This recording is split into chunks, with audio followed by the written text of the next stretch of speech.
Hello and welcome back to Episode 3 of the Lettings Triad. In this episode, we're talking about something that almost every tenant experiences and every landlord depends on, and that is tenant referencing.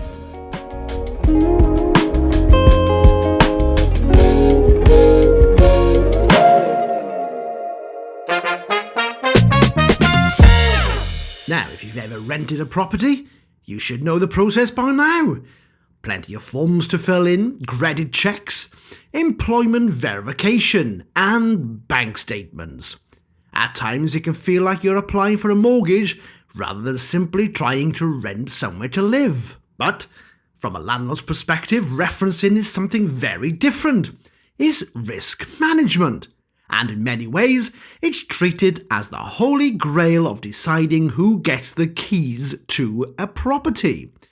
So, today we're going to break down why referencing matters, what checks actually take place, and why tenants and landlords often see the process very differently.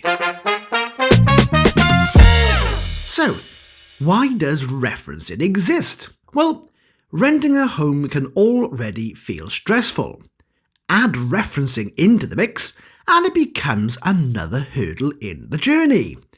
In Wales particularly, there are some differences compared with England, especially since the introduction of the Renting Homes Wales Act 2016.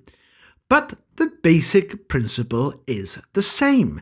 Referencing is designed to answer a simple question. Is the person likely to sustain the tenancy? Agents and landlords, who in Wales refer to the tenant as the contract holder, and the goal is to assess whether that contract holder can realistically meet their obligations. Don't get me wrong, referencing is not perfect and it certainly can't predict the future.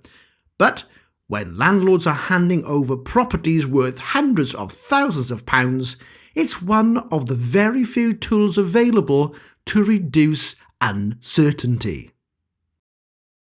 So, why do landlords care so much? And why is referencing treated with such importance? Well, it comes down to a few key areas. Firstly is financial security. Most referencing companies use a fairly standard rule of thumb. They expect a tenant's gross income to be around 30 times the monthly rent. So for example, if the rent is £1,000 per month, the household income would normally need to be around £30,000 per year. And just remember, that is an household income and not per tenant. The reasoning for this is quite straightforward. If the tenant earns enough to comfortably cover the rent alongside normal living costs, the risks of arrears is lower. The second one is property care. Previous landlord references can be extremely valuable. They provide insight into how a tenant behaved in the previous property. For example, did they look after it as their own home? Were there any complaints about antisocial behaviour? And did they leave the property in good condition? Number 3, insurance and mortgage requirements. Many landlords' insurance policies and some buy-to-let lenders actually require professional referencing to be carried out. Skip that step, and in some cases the landlord could even invalidate their insurance cover, which is far from ideal. This can include their home insurance and their rent and legal protection policy, which would leave the landlord vulnerable in the future. And finally, there is identity verification.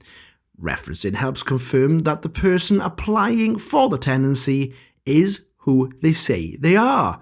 That helps prevent fraud, identity theft, and things like illegal subletting scams. So when you put it all together, referencing becomes a structured vetting process designed to establish trust before a tenancy begins. Interestingly, there's no specific law that dictates exactly how referencing must be carried out. Most of the standards we see today have evolved through insurance companies, lenders, and professional referencing agencies over time. So what checks actually take place? Across the industry, referencing checks are now fairly standard. The first check is usually affordability.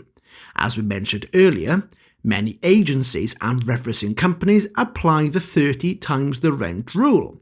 As mentioned, if the rent is £1,000, the tenancy or the tenants within the household will normally need to show an annual income of £30,000. The goal is simply to demonstrate that the rent is sustainable. The second check is usually credit history.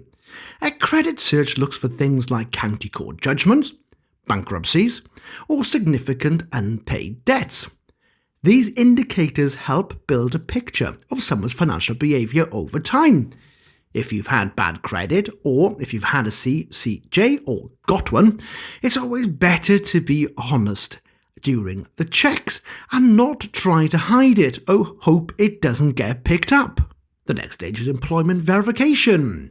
Referencing companies will often contact the employer directly to confirm details such as job title, salary, start date, and employment status. In other words, while a credit check looks at the past, employment verification looks at the present and near future. Just a quick tip in relation to your employment verification: the email address you give for your line manager needs to be an actual business email address. It can't be a Gmail, Yahoo, or Hotmail, for example, and the number you give must be the landline relating to that business. What if someone doesn't have a traditional job? Of course, not everyone works a standard 9 to 5. In the referencing system, this has had to adapt. For someone who is self-employed, agencies will often request an accountant reference or 1 or 2 years' worth of tax returns. For students or lower income applicants, a guarantor may be required. A guarantor is someone who agrees to pay the rent if the tenant does not.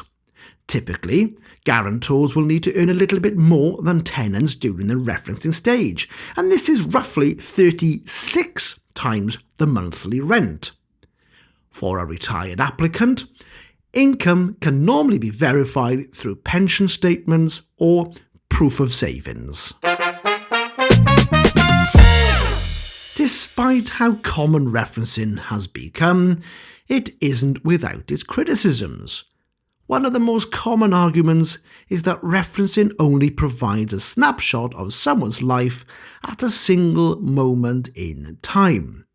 Someone might pass referencing on Monday, for example, and lose their job on Tuesday, and that's a completely fair observation. But landlords usually approach referencing through the lens of probability rather than certainty. It's the same logic banks use when issuing credit cards or loans. Someone with a long history of meeting their financial obligations is statistically less likely to default than someone with a track record of financial difficulty. It's not perfect, but at the moment it's the most practical, predictive data available. Another question is, are tenants comfortable with it? Well, at this point, most tenants in the UK have gone through referencing at least once, so the process itself isn't unfamiliar. However, there is a growing point of friction, particularly around data sharing. Modern referencing systems often rely on open banking, digital identity verification, and automated affordability checks. These technologies make the process faster, but they also mean tenants are sharing far more personal financial information than they used to, and for some, this can be quite uncomfortable. So, When we step back and look at the bigger picture, tenant referencing is really the trust but verify stage of the rental journey. For tenants, it can sometimes feel like a high-stake exam, but for landlords, it's one of the few ways to reduce risk before handing over a valuable asset. Under the Rental Homes Wales Act, the relationship between landlord and contract holder is more formalised than ever, and referencing is often the foundation of that relationship. So what are the key takeaways? Well, for tenants, be transparent from the start. If you have a CCJ or you're still in a probation period at work, tell the agent before the checks begin. Most problems can often be resolved with something like a guarantor, but only if the agent knows in advance. For landlords, don't treat referencing as an optional step.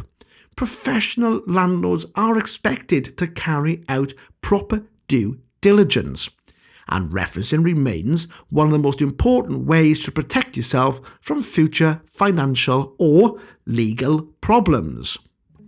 Until a better system comes along, tenant referencing will continue to play a central role in how the UK rental market operates.